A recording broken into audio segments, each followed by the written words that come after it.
మత్తయి సువార్త 11వ అధ్యాయము.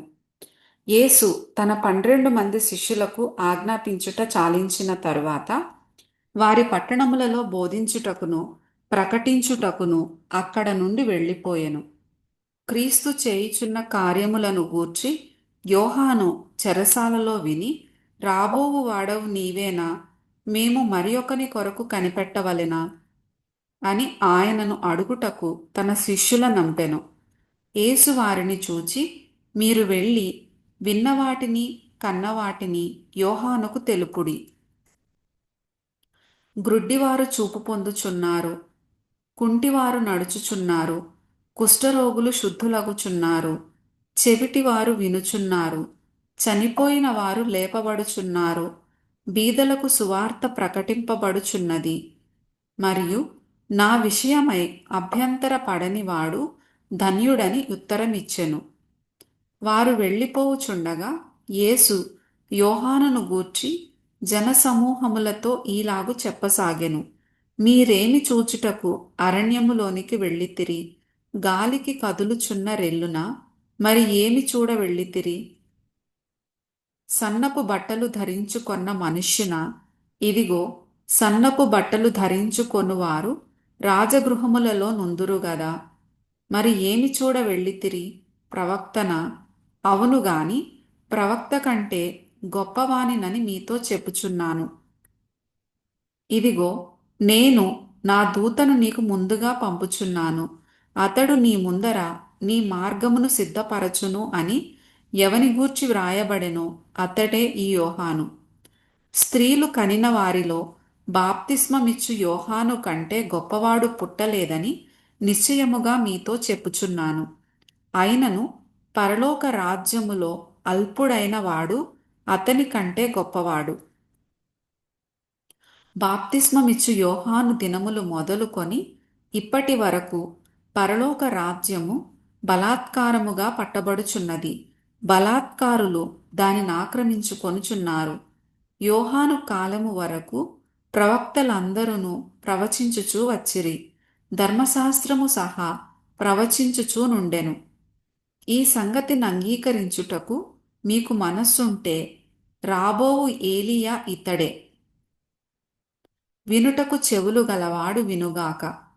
ఈ తరము వారిని దేనితో పోల్చుదును? సంత వీధులలో కూర్చునియుండి మీకు పిల్లన గ్రోవి ఊదితిమి గాని మీరు నాట్యమాడరైతిరి, ప్రలాపించితిమి గాని మీరు రొమ్ము కొట్టుకొనరైతిరని తమ చెలికాండ్రతో చెప్పి పిలుపులాటలాడుకొను పిల్లకాయలను పోలియున్నారు. యోహాను తినకయు త్రాగకయు వచ్చెను గనుక వీడు దయ్యము పట్టిన వాడని వారనుచున్నారు. మనుష్య కుమారుడు తినుచును త్రాగుచును వచ్చెను గనుక ఇదిగో, వీడు తిండిబోతును మద్యపానియు సుంకరులకును పాపులకును స్నేహితుడునని వారనుచున్నారు. అయినను జ్ఞానము జ్ఞానమని దాని క్రియలను బట్టి తీర్పు పొందుననెను.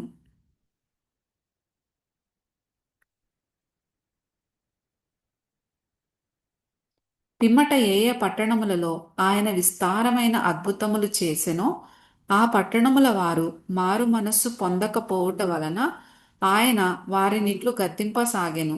అయ్యో కొరాజీనా, అయ్యో బేత్సయిదా, మీ మధ్యను చేయబడిన అద్భుతములు తూరు సీదోను పట్టణములలో చేయబడిన ఎడల ఆ పట్టణముల వారు పూర్వమే గోనెపట్ట కట్టుకొని బూడిద వేసుకొని మారు మనస్సు పొందియుందురు.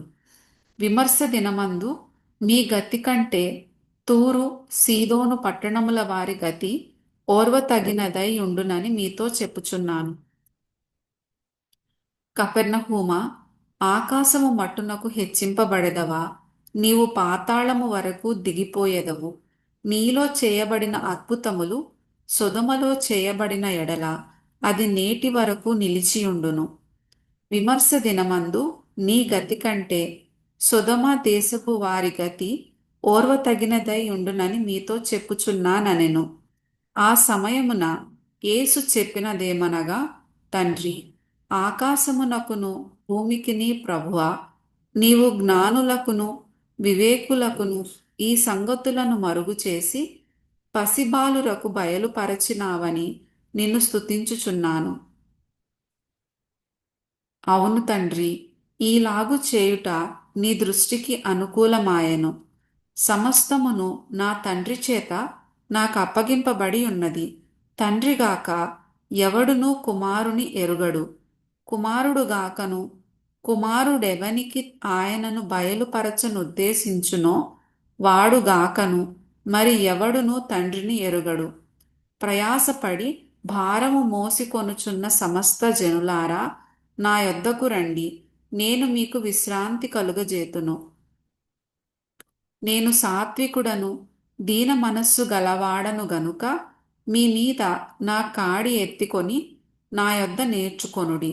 అప్పుడు మీ ప్రాణములకు విశ్రాంతి దొరకును. ఎలయనగా నా కాడి సులువుగాను నా భారము తేలికగాను ఉన్నవి.